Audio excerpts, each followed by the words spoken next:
we recorded a few years ago.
For opening their home and allowing us to learn again after a few weeks of being away. I'm so thankful to everyone that made it.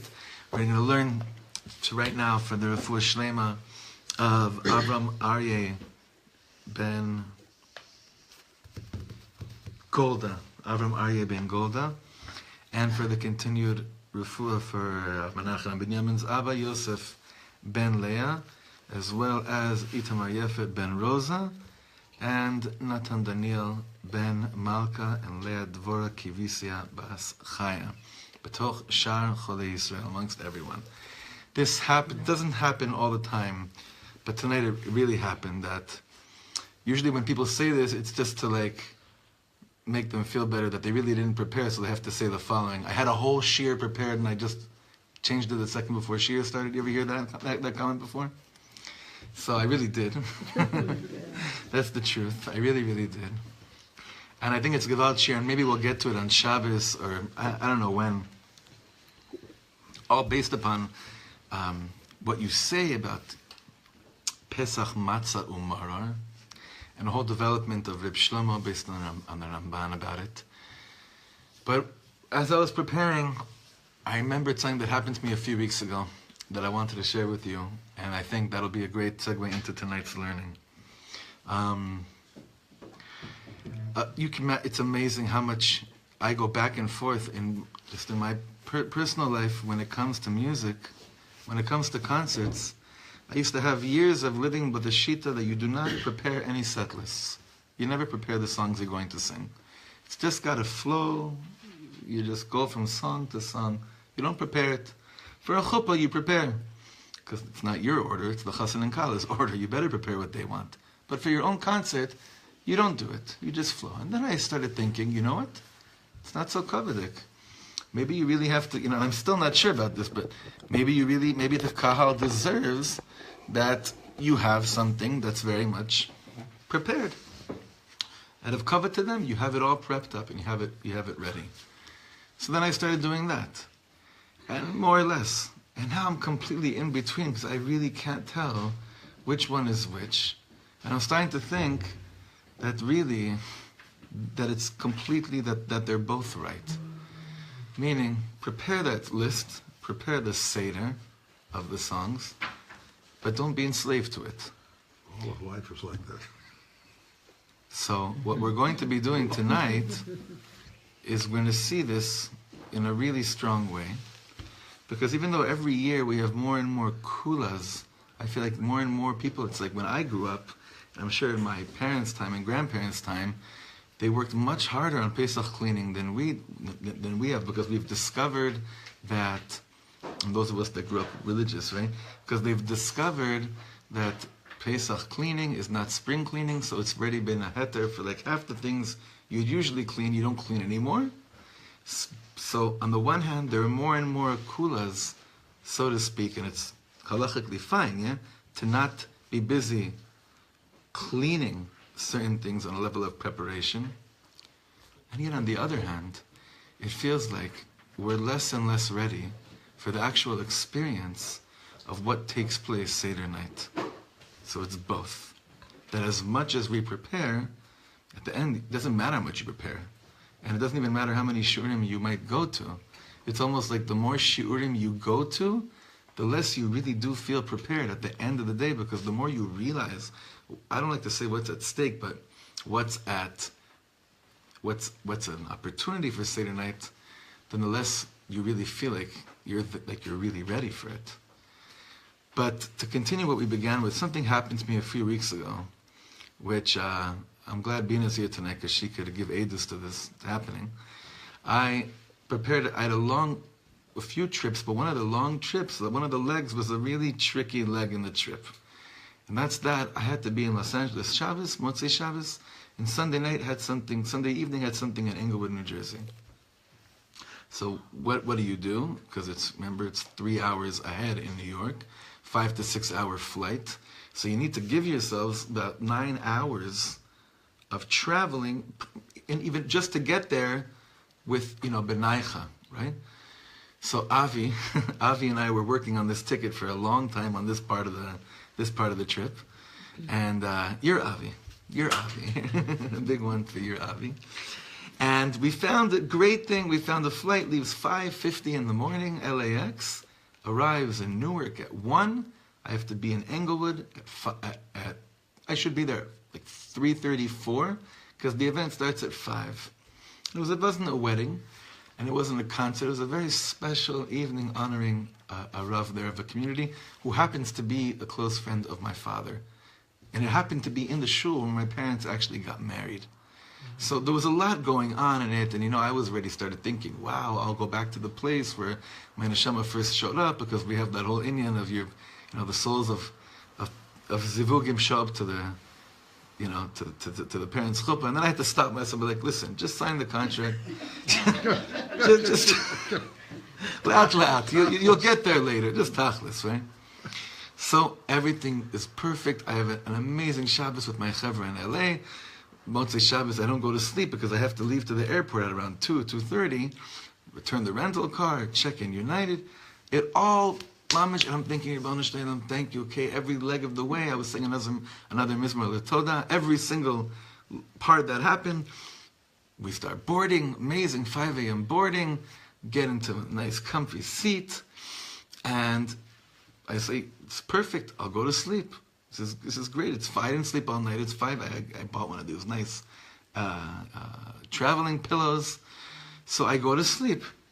And then, you can't, when you're so tired, you don't know if you slept an hour or 5 hours. You have no idea how long you're sleeping, right? So I woke up after a few hours, what I thought was a few hours, and I look out and we're by by a gate. I'm like, wow, that was mamish really fast. Uh-oh. Then I realized, wait a second. Still in LA. We never left. And they started saying, sorry, once again, sorry, United's apologizing. Once again, I'm sorry for this thing. We have some technical difficulties here. We're going to see if we could actually leave, and if not, we'll know in about half an hour if we could change the plane. If we have to change the plane, or this can fly out. And I'm thinking, Ribono Shleilam, every minute now I'm losing. This is going to be crazy. After 45 minutes of sitting there, and there's nothing I can do besides trying to see if there are other airlines that have flights that are leaving now. But to get to their terminal, whatever it was, nothing I can do. They take us off the plane. Then they tell us your flight's delayed by 4.5 hours. So I'm thinking 4.5 hours. That means I'll land at 6 p.m. in Newark when the event starts at 5. So, Beans, was I was I courageous or was I a little kid? You could say it's fine. I called Bina. Yeah, right.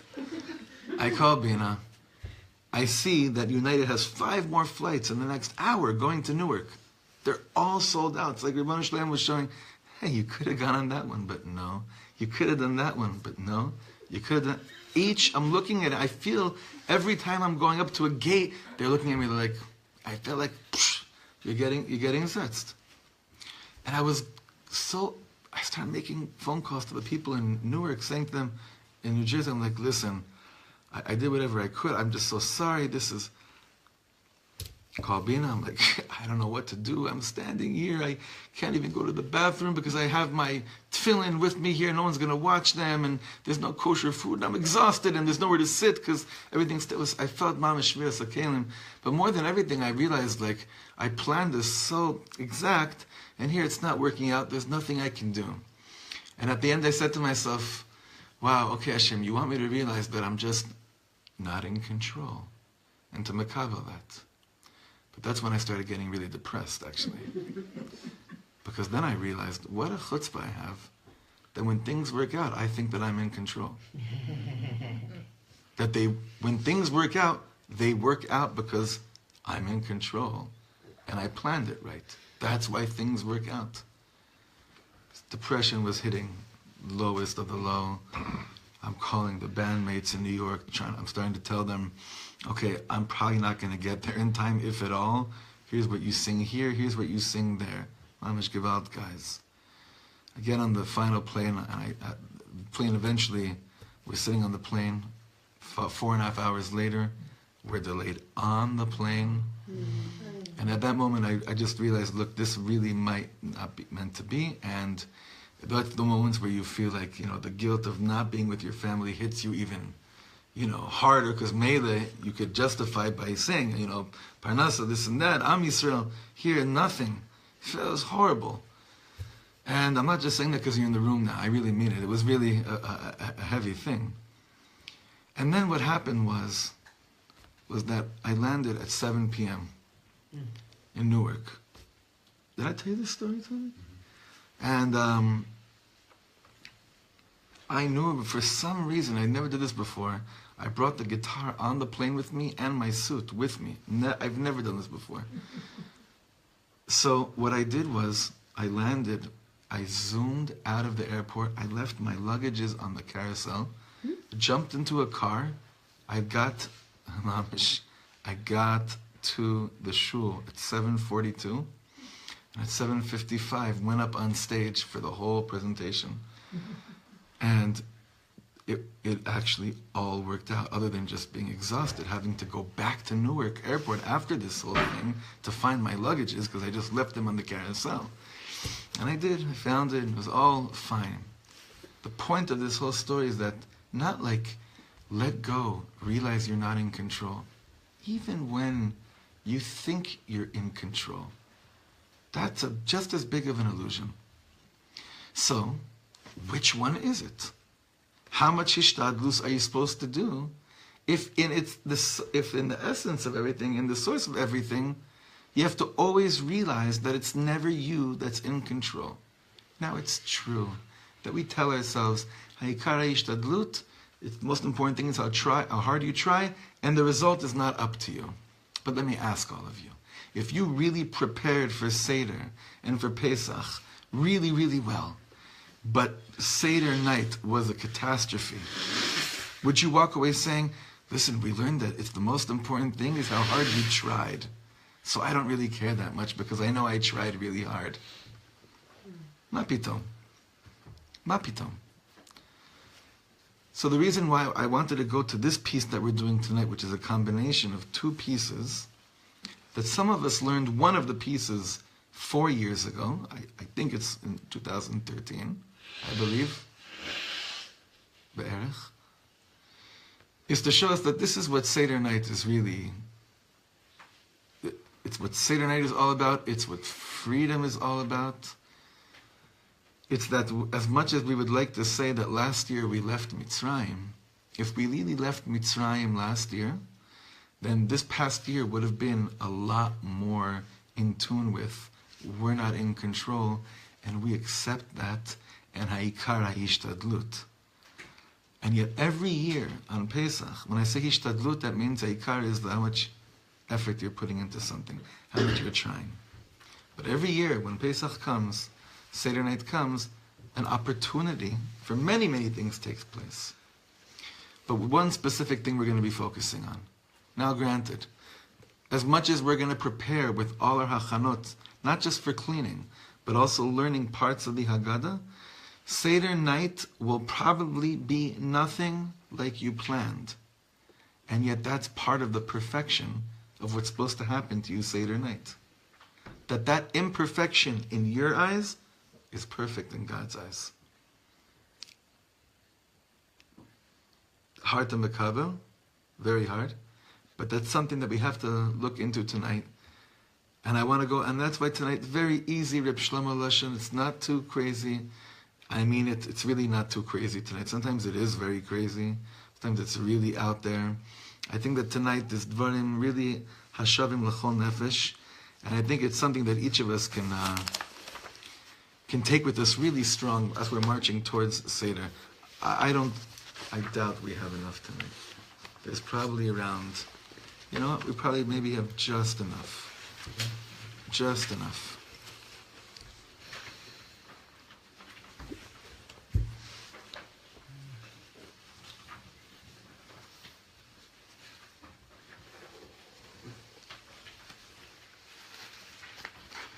The truth is it's enough. We could do a whole shir just based on like certain key phrases in this piece. You could stop for 2 hours and just discuss certain key phrases just in here. Did it reach the back at all? A little bit? You got the Yofi. Okay.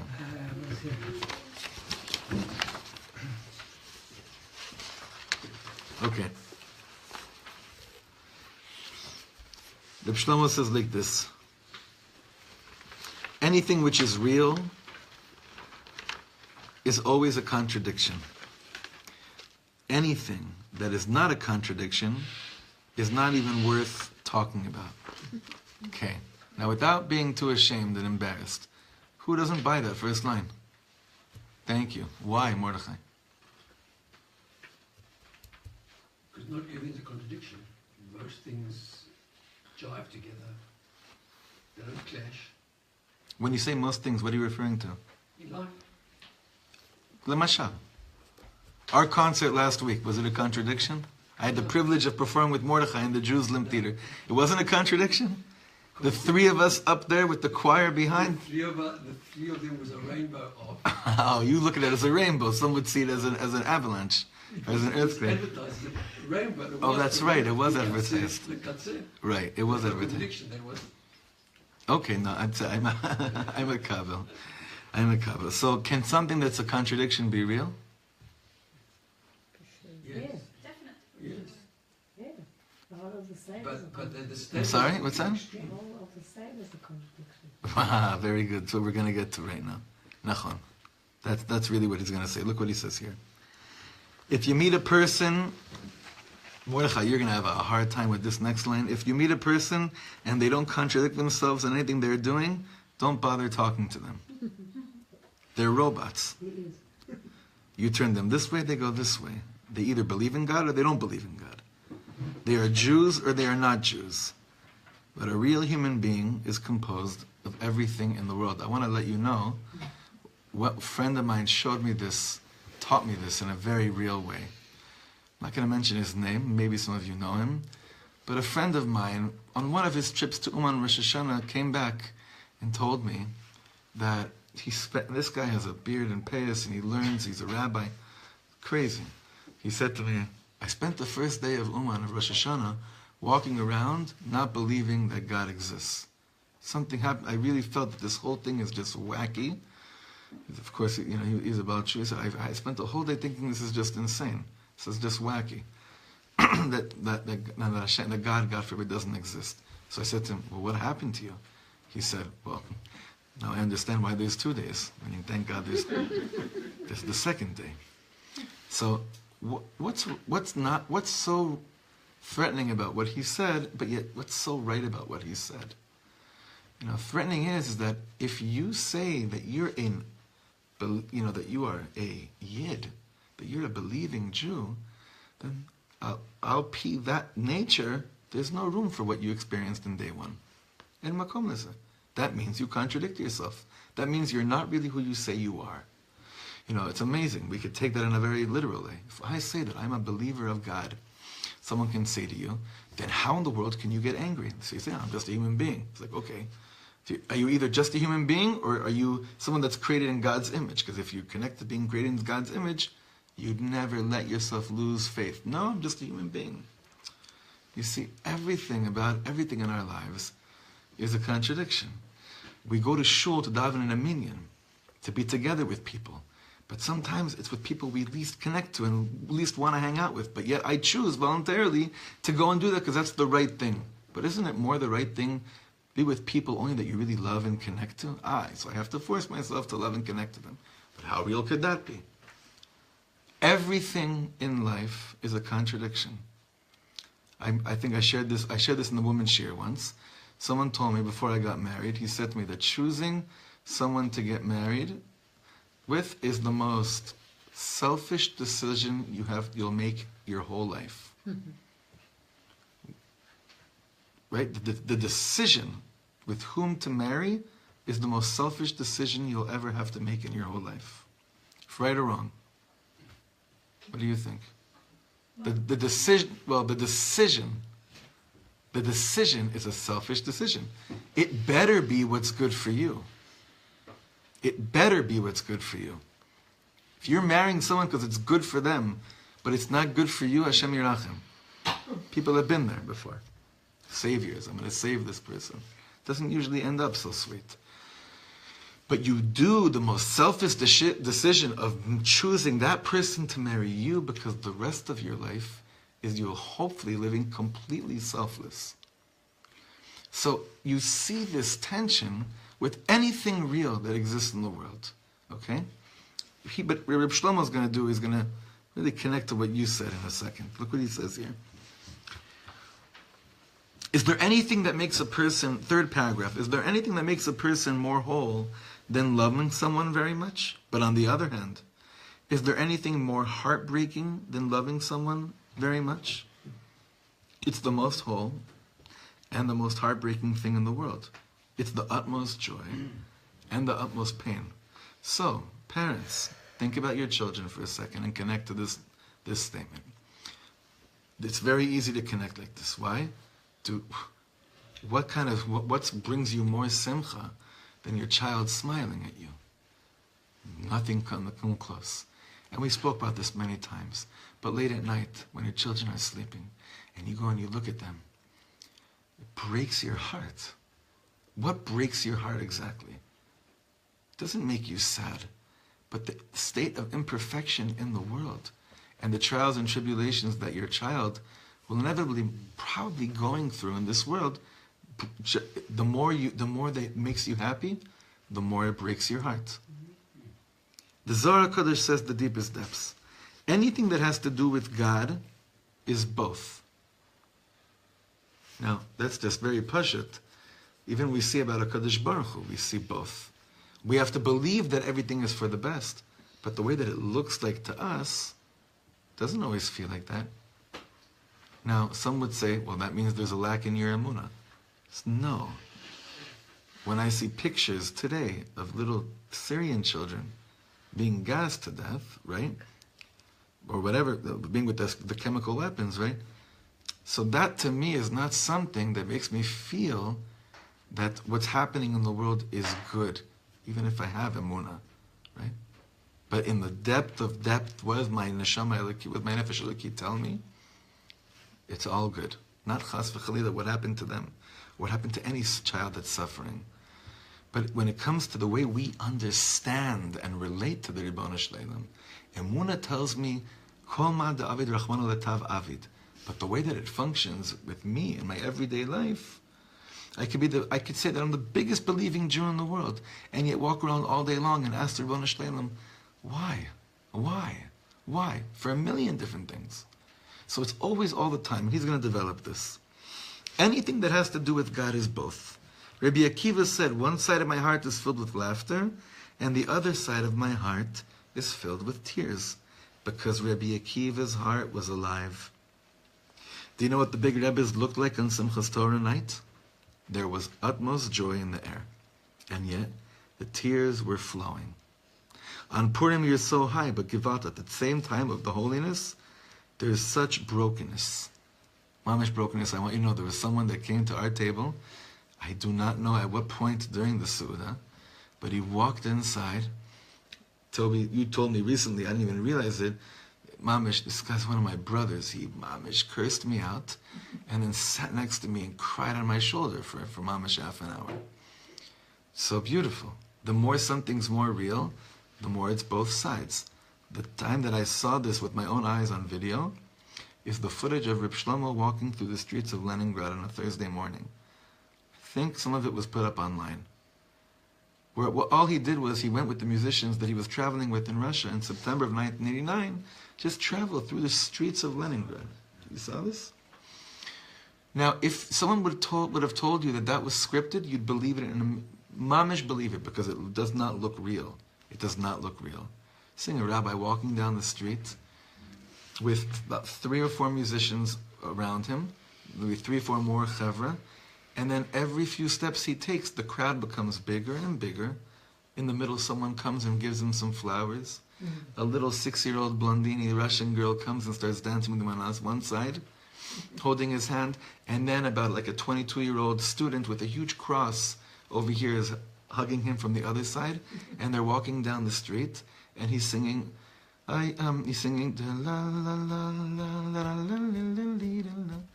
And then you see him sing another song, and he stops every few minutes, and he says to the translator, Mark, tell them. And he starts giving them Reb Nachman Zetzes. The crowd's getting bigger and bigger. And it was really like mamash what it's going to look like when Mashiach comes. If you want, I'll forward this to you. If you remind me, if you send it to me. A few minutes later, he's walking down the street, and he's singing,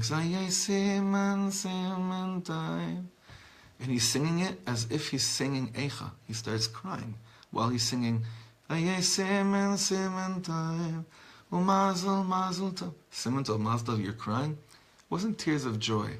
It was tears of heartbrokenness that this is what the world could be at. So at that moment, there's a contradiction there based on the way that we relate to feelings and emotions. You're either this when you're like this, or you're that when you're like that. But the real tzaddikim, it's always happening simultaneously at the same time. Always. So, next paragraph. On the one hand, Pesach is beyond my wits. On Pesach, everything is beyond me. So the contradiction is that on the one hand, getting ready for Pesach involved the most preparation, and on the other hand, after all my preparing, I realize I can't prepare myself at all. It's just a gift from heaven. Which Rebbe was it that the first thing that he did when he came to the Seder table was that he mamish, remember this story that he took the mapa, the tablecloth, and just like mamish yanked it out from underneath, and things started falling, and he said, now I'm ready, right? I'm not sure how much his Rebbetzin was happy about it, but like that, he said, now I'm ready, right? Now listen to this. Let's go back to what we said before. Because he said over here, what did he say? The last thing is important. As much as I prepare myself, as much as I'm sure that I did all the hachanas, at the end of the day, that which I prepared myself for, let's say it happened, I don't think it happened because I did the hachanot. When I taste what God is waiting to give me, it's not because I come to the realization, I come to a conclusion that echanti tatzmi, I prepared myself, therefore I'm tasting what I'm tasting. Not at all. It's that at the end, it's a gift from heaven. Just like a person can work on himself, finding the right zivug. It really works better with children. The more I try to bring children into the world, and then I bring children into the world, and I try to do the best chinuch in the world. So, if it's real, a parent doesn't walk away from the experience saying, this makes sense because I worked hard enough to bring this child to where it is. If the child's in a good place, it's because you say, well, yeah, I did my best, but it's a gift. At the end of the day, it's a gift. Rabbi Shlomo said the same thing about those of us that are privileged to come to make it to Eretz Yisrael. He said, how do you explain that some Yidden are sitting in Tel Aviv eating cheeseburgers on Yom Kippur, and then you have Streimlach up to the Eiffel Tower, and as tall as what in Williamsburg? How does that add up? He says, simple, because hearing Lech Lecha Me'artzecha is not a merit that you did because you did something holy. It's a gift from heaven. It's a gift from heaven. But the things that aren't that important in life, I could feel that I worked hard enough in order to receive it. But those things that are absolutely infinite, once I receive it, it feels like a gift. It feels like a matana. So as much as I prepare myself for Pesach, and I do all the right things, if at the end of the night, or in the middle of the night, I'm there in that place which is called Gilui Shechina, Uvemor Gadol, Zog Gilui Shechina, that the Shechina of God is revealed to me. What's a better word for it? That it's all really good. If I'm there in that place, that it's all good, everything is really good, it's because it was a gift. That's what I feel. I don't look at myself at that moment and say, that staying up till 2 a.m. really was what led me now to receive this gift. But it's a contradiction because you still have to stay up late and clean. It doesn't pater you from cleaning and from getting yourself spiritually ready as well. It opened you up to receive the gift. Well, does what? Preparations don't guarantee a gift, but they open you up to receive a gift. Depends on your level of expectation. I had a whole conversation with someone this week who does such good things in the world, really tremendously good things, but they're filled with expectations from others and from themselves that they're wondering, why is it that I do so much good, but I don't feel any of it afterwards? It's because you're filled with expectations. The hachanot must be done without expectations. So if you're doing it without expectation, it opens you up more and more to receive the feeling of, this is a gift from Hashem to you. It's true. But if you're doing it with tzipiyot, forget it. Let's go back inside. Now listen to this. This is the bottom paragraph. Let's go back to what we said before. This is what he does in such a magical way. I love this girl the most, and I'm busy preparing myself to meet with her. I get myself a haircut and a new tie. I buy the best cologne, and I spray myself from all 4 sides. Standing on the street corner, waiting for this most beautiful girl in the world to come. And then, she suddenly starts walking my way. Now let me ask you something. Is she really coming my way because I have a new haircut? Is she coming my way because of my cologne? The craziest thing is that I prepare myself because I really love her so much. But after the whole preparation is over, I realize that she's only coming to me as a gift. And then, and look what he says here. This line sounds so simple, and yet it's so profound. And then, only then, it becomes clear to me that loving someone is a gift from heaven. To even love is a matana. To express love and to feel love at the end of the day, the more real it is, the more it's not because you prepared yourself in order to be affectionate and to love and to be loved. It's a matana, it's a gift. We don't understand that at all. That's that moment. He's saying, what's that moment of Leil Seder? How do you know, like when are you in? Let's say this like this. When are you in Leil Seder? When does it hit? Well, what happens to you? How do you know if it hit you or not? If when you realize that to love someone is a gift, and to be loved by someone is a gift. If you experience in that, you don't understand how it works, but it's a gift that's given to you to be able to love. We take it for granted. To be able to love someone, to be able to be loved by someone is a complete matana. That's the whole preparation, is to have a kli to receive that gift. But then he says, but this is what we're doing for 7 weeks after Pesach, meaning I don't understand what that means at all.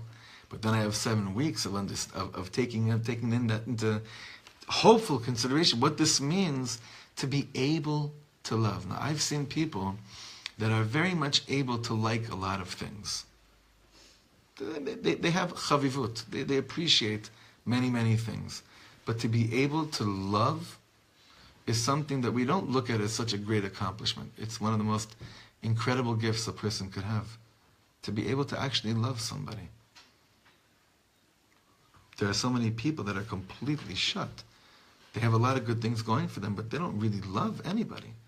They don't really love people. That thing's not working for them in their life. Anyway, this is what he's saying over here is what we're getting to. Like, how do you know you're in Pesach? Not if you feel loved, but if you realize that the privilege to love is a gift. He's saying that's how you know you're inside what Seder night is all about. That's the revelation of Shechina, Gilui Shechina, when it's revealed to you that to love somebody is a gift. Now, you see, friends, God gave us the Torah on Shavuos. But what is it that God gave us on Pesach? We always say, Asher bachar banu mikol ha'amim, that God chose us from all the nations of the world. When did this choosing take place? This took place Seder night. I'm not walking away from Seder night knowing the Torah. But on Seder night it becomes clear to me that God chose me. And here the Ishbitzer says the deepest depths. Imagine you're standing before 10,000 girls. And you walk up, right? It's so funny how he says, and here the Ishbitzer says the deepest. There's no way. The Ishbitzer said, imagine you're standing in front of 10,000 girls, right? And I want you to know that this one I really tried hard to crack open to figure out the makor of it, right? And I'm still like, it's been many years already. I'm looking through all the sources, right? It's amazing. Sometimes you from the Sfarim you have chevra like real diligent Talmid Chachamim that are blown away by these chidushim, but they need it just kills them unless they know where he got it from. They don't really fully makabel it, right? Like I know people that won't look at a sefer unless it has 15 haskamas, right? They just won't. It's funny, the Ishbitzer doesn't even have one haskama, right?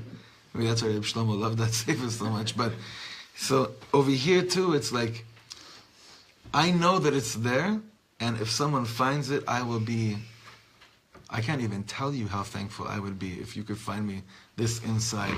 It's also problematic because when he says, the Ishbitzer says, he could be speaking about 3 different Rebbes. He could be talking about the Me'er Shiloach, his son the Beis Yaakov, or his grandson the Sod Yesharim. Even though sometimes he said the Radziner about that, but you don't even know, so there's a lot of chomer to cover. Anyway. And here the Ishbitzer says the deepest depths. Imagine you're standing before 10,000 girls. You walk up to one girl and say, it's you that I want to be with. So she'll most probably say to me, why me? Right? If there's all these people here. So the Ishbitzer says that when God gives us the Torah on Shavuos, we don't ask why me. But on Seder night, God is choosing us every year again. And every year we are essentially asking God, why me? He's saying all the questions of Seder night are really, why me? it contradicts it. It doesn't make sense based on my Havana, based on my understanding. I look at what other people in the world are doing. I look at Am Yisrael, and I would love to believe that we're doing pretty good. But it's really hard in today's day and age to see people that are really, really causing tremendous Chilul Hashem here in Eretz Yisrael, in the name of Hashem, when it comes to matters that are very sensitive to the soul. So this question of, we're really asking, we're just in so much awe that we know it's happening, that we're being rechosen again every single year. Yes, I was freed from Egypt last year, but I didn't feel the chosenness enough last year, so it has to happen again this year. And silently, what I'm asking Hashem throughout the Seder is, why me? Not, and he's saying, I'm not asking like as if I want an answer. I'm wondering, like why me?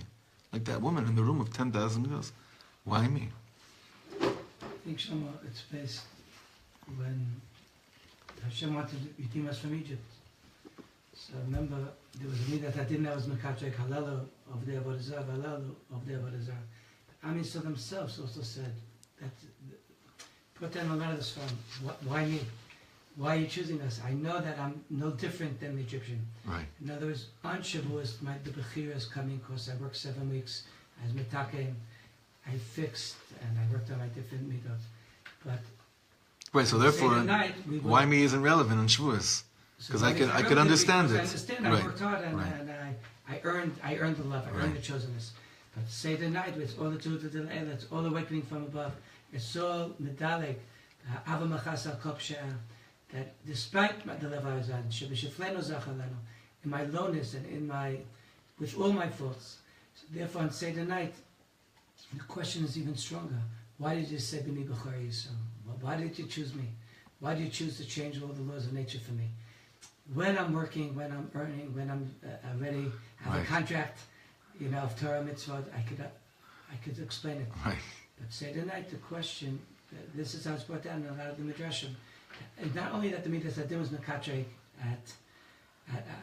we were ourselves didn't believe that we were deserving of it, and therefore the question every year comes out on Seder night: why in the world, when I'm the Mem Tetzrei Tumah, why in the world when I'm not that much better than the local Egyptian? Why did you choose me to switch over? Let's give out. And it comes over to pass over. He's not passing over just houses. He's passing over all my mistakes, all my shortcomings. But the question, this is, I think, what Shlomo is referring to. That's gewalt. Wow. So I think a great tirgul, a great exercise would be, have you ever caught yourself in your lives asking the question, why me, and not asking it in a way of, why are you doing this to me in a bad way, but the good stuff that you have in your life? When was the last time you asked Hashem, why me? We ask that all the time, like, why me? Why did you do this to me?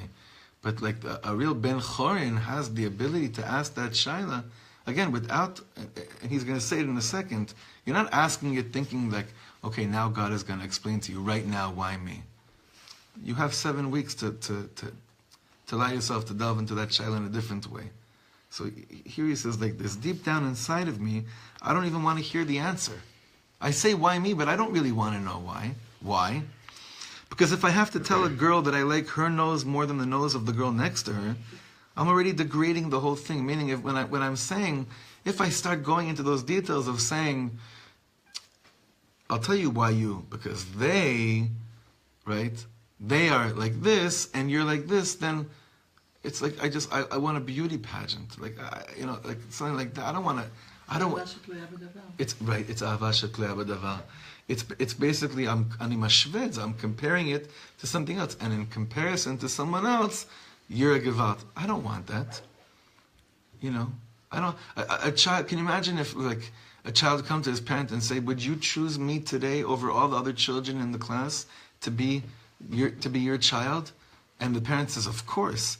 Then the child says, "Why me?" And then you say, "Well, I see the way that kid acts, and I know that you don't act like that.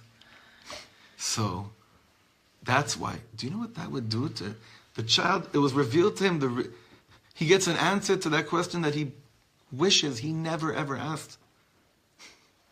He wishes he never. Rabbi Shlomo once said that there's certain questions that when we ask them and we get an answer, we spend our whole lives praying we never asked that question that we thought we wanted to know. It's so true. It's so true. So on Pesach night, I'm asking it, but not on a level like I really want an answer. It's just this level of almost like tam. Not exactly, but almost like tam. Like, why me? Just this tmimus of why me, right? The She'ena Yodea Lisho doesn't even ask why me. He can't even say those words. It's completely beyond him. Anyway, let's go back inside. So you see, we're not, again, deep down inside of me, I don't want to hear the answer, because if I have to tell a girl that I like her nose more than the nose of the girl next to her, I'm already degrading the whole thing. So you see, we're not talking about questions which demand an answer. The question we are asking is, why do I have such a privilege to have been chosen by you? It's clear to me I don't deserve it. And I hope every husband and wife tastes this, between themselves. I'm sure that every parent feels this with a child at a certain point in life, but I think the real tikkun here is that if husbands and wives felt it more than just once a millennia. Let's say I know I'm more beautiful than all the other girls. So who else could have you chosen? Everyone else seems ugly, so naturally I'm chosen. That's not what we're talking about Seder night.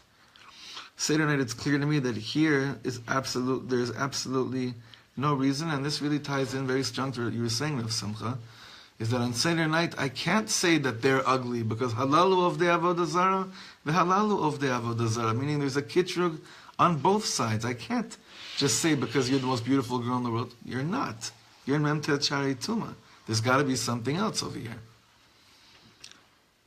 So now he's going to tie in everything in a really beautiful way.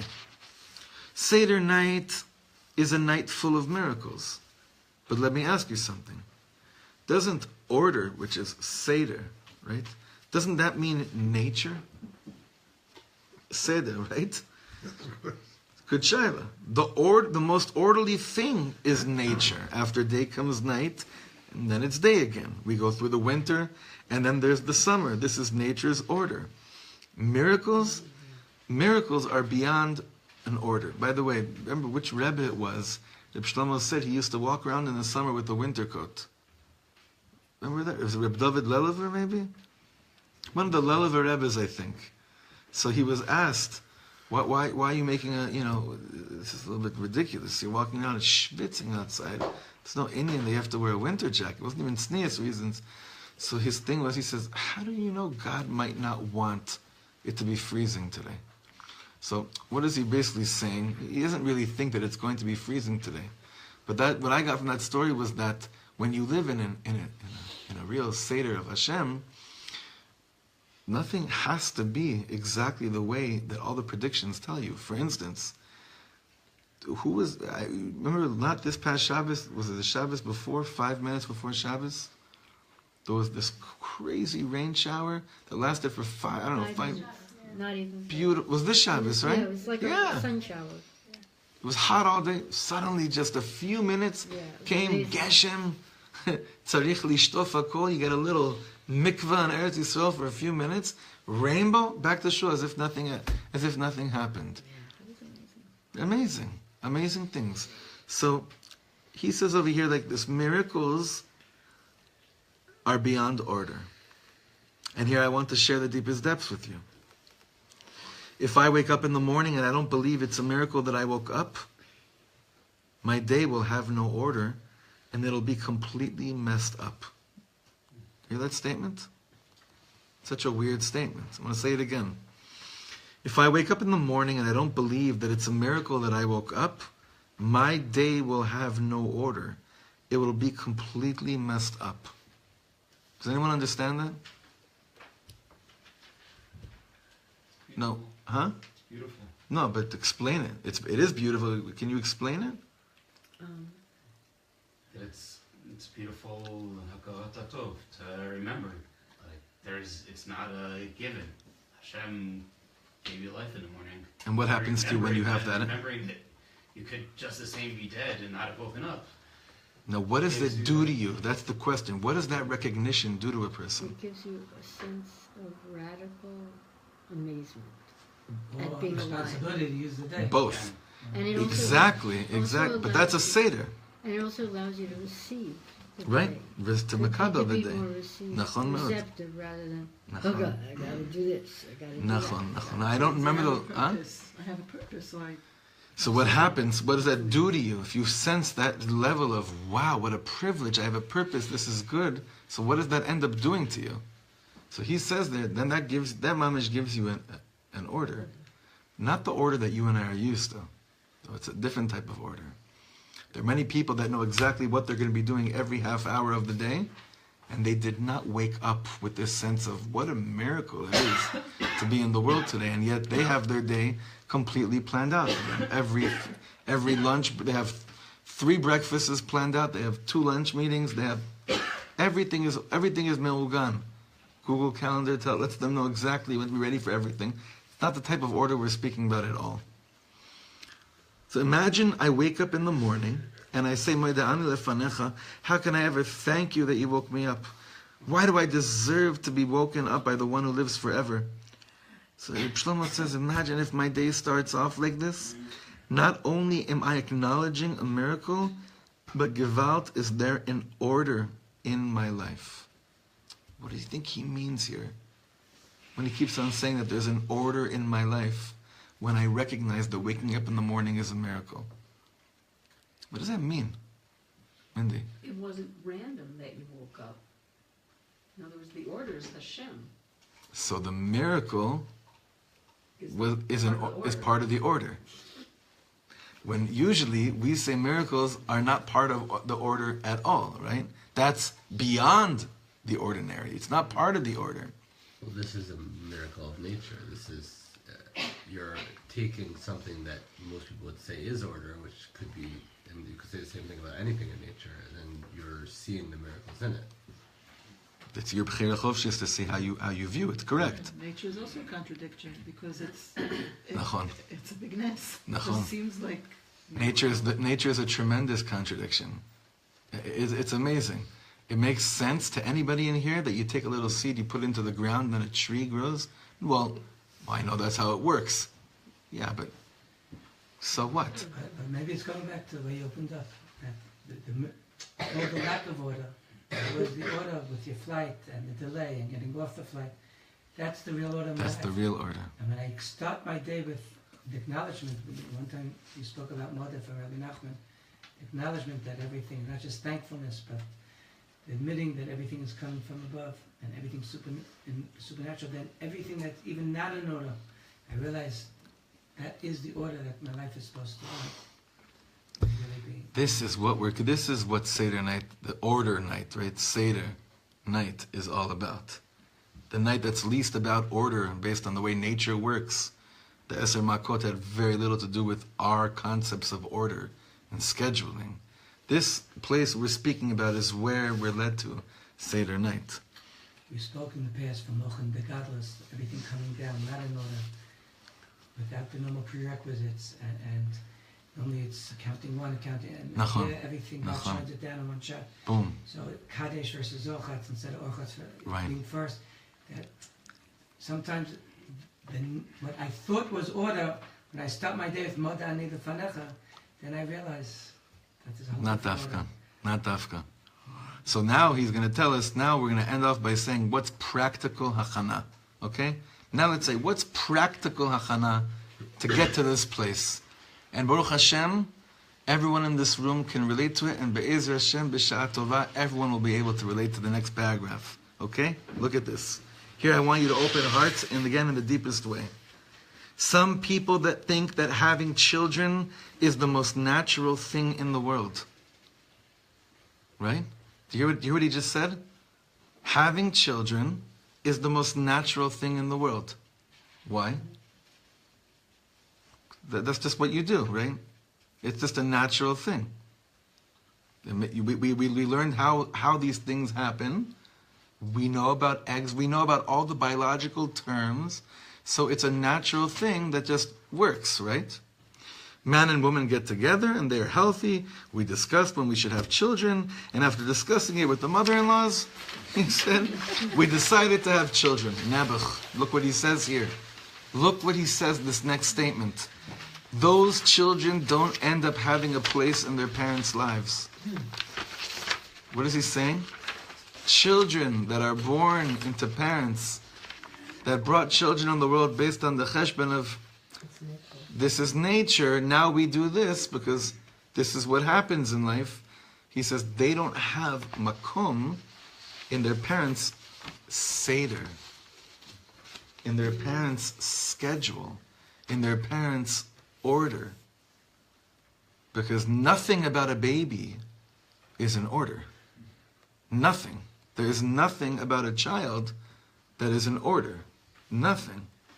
I love that question. I remember, Bina, you stopped someone this week, but I remember someone asked us, so is she a good baby? About Liba. Is she a good baby? We had that with Tiferet too. Is she a good baby? What does that mean? What does it mean? Let's think about that. Does she fit into your schedule? Means she's a good baby.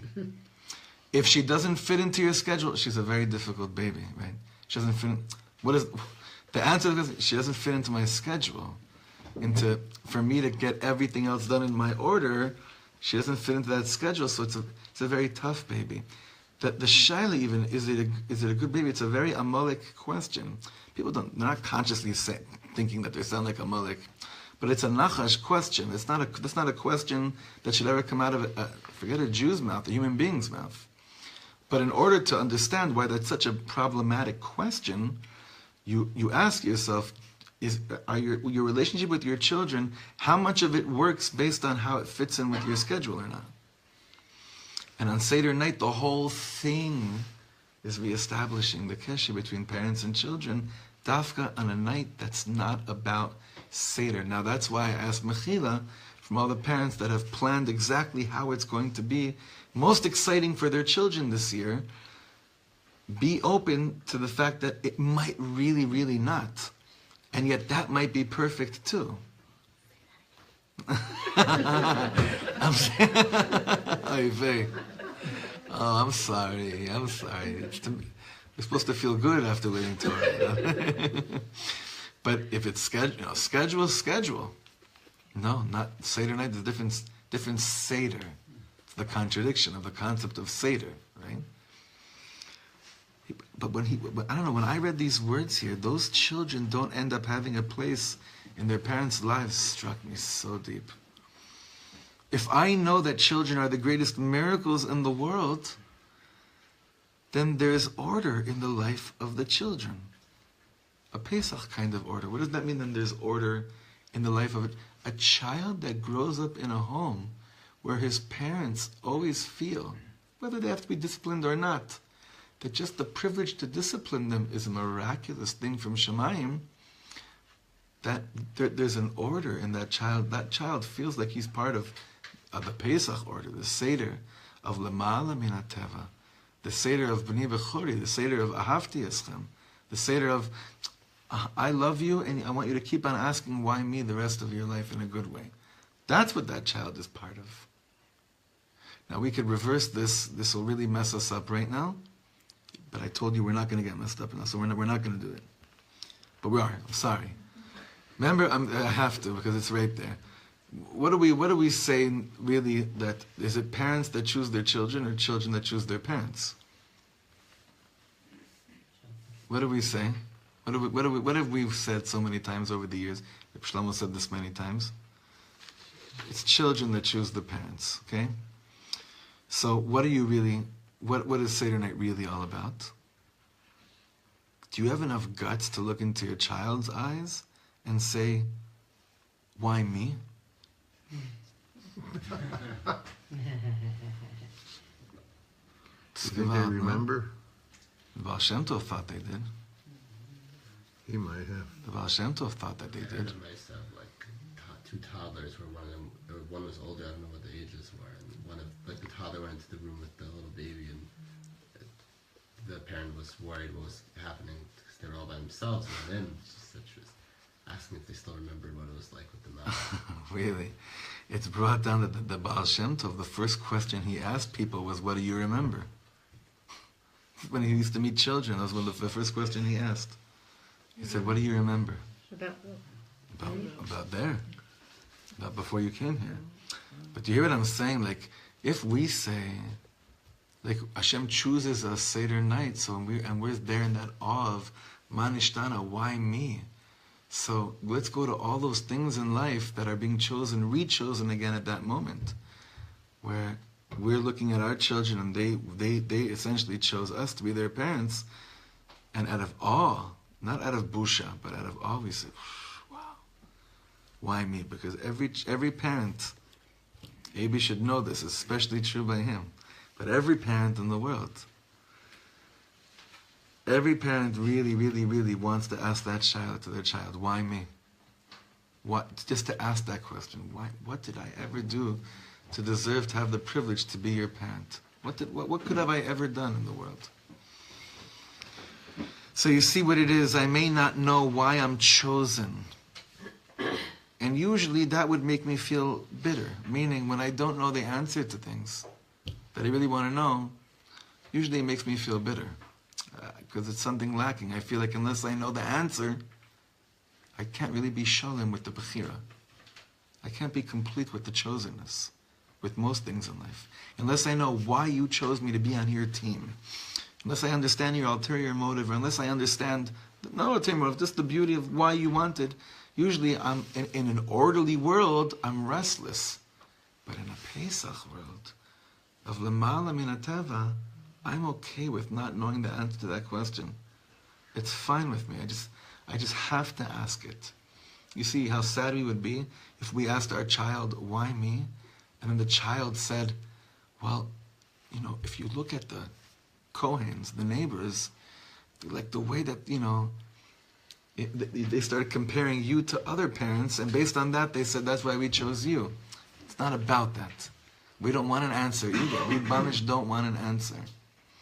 Reb Shlomo began this whole thing by saying that it's all about contradictions. When it comes to HaKadosh Baruch Hu, it gets even more full of contradictions. Really, Seder night is such a night that's filled with contradictions. Again, what's the greatest contradiction? There's no holiday you prepare more for. And there's no holiday that you probably feel less prepared for once you're there. How could that be? Because you're entering into the world of feeling like life is a gift. You're entering into completely, like Reb Simcha said, Mochin de Gadlus, it's an expansive mindset. The way you relate to the world of understanding everything about your life is completely different Seder night. It's not very different most of the years. Hopefully Shabbos it's a little bit different. But on Seder night, the way that I understand why I have what I have, why I don't have what I don't have, why God made certain flights work and certain flights not work, all of that takes on a completely new understanding when I allow myself to taste life as a gift, to taste the privilege to love as a gift, and to taste Hashem's Asher Bachar Banu Mikol Ha'amim. Yeah, in 7 weeks maybe I'll give an answer. V'nasamlanu is Torasa, when I get the Torah. But to be chosen to be God's child, you got to be okay with the fact that you can ask a question and not necessarily have an answer. That's the real Seder. That's the Lamala Min HaTeva type of Seder. So I just give us all a bracha that you shouldn't walk out of this shir saying we finally got ahead there to really not work that hard. Because like you said, Jackie, it is true that the more that you prepare yourself on that level, the more there's room inside of you to be machzik the bracha. I was just thinking that, Yeah. the Manishtana is the children asking, why is there no Seder here? Like, why is there And do you give an answer? Not really. You don't. You're supposed to give an answer. You don't. Huh? I heard you're supposed to give an answer. But you that don't. was not- You don't. we have no idea? You don't. Avadim Ayin Leparav, you start telling over the story. You don't give an answer. Because you know the child doesn't want an answer. It's not what the child wants. You know, really, it's the same. I keep on going back to musicians. If you end a concert and someone tells you, that was the best music that ever touched my soul, and then you say, really, why my music? And then he says, well, the way that you played A minor 7 was just so much more pristine than the way that that band played it. You killed it. You killed it. It's the malam. I can't explain it to you. Let it just be like that. Let it be that uvemora gadol zo gilui shchina. It's a gift. It's all a matana. It's all a real gift. We'll end off by saying what the vision that Rebbe once said when he first came to Eretz Yisrael. The first Jew he met, he asked him, how are you doing? And when the Jew answered him back, the Rebbe turned to his Hasidim and he said to them, I don't believe what I'm hearing. This Jew answered me all the deepest secrets of the world. Hasidim said, what did he say? What did he tell you? He didn't tell you anything. He said to you, Akol Beseda. He said, he knew exactly what's going on in the world. Hakol Beseda, right? Everything is in the Seder. That's how the Vision of the Rebbe heard people talking. Everything is in the Seder, right? It's all there. To tap into what's real in life is all there that night. Bezrat Hashem, it should be a beautiful, really the most prepared, non-prepared energy in the world. And I really didn't mean to make it hard on parents. You should do the ishtadlus of making it good for your child. But maybe your child has a way of making it much better for you. You don't even know. Maybe. It could be. All right. Yeshua Koach, everyone. Thank you for coming.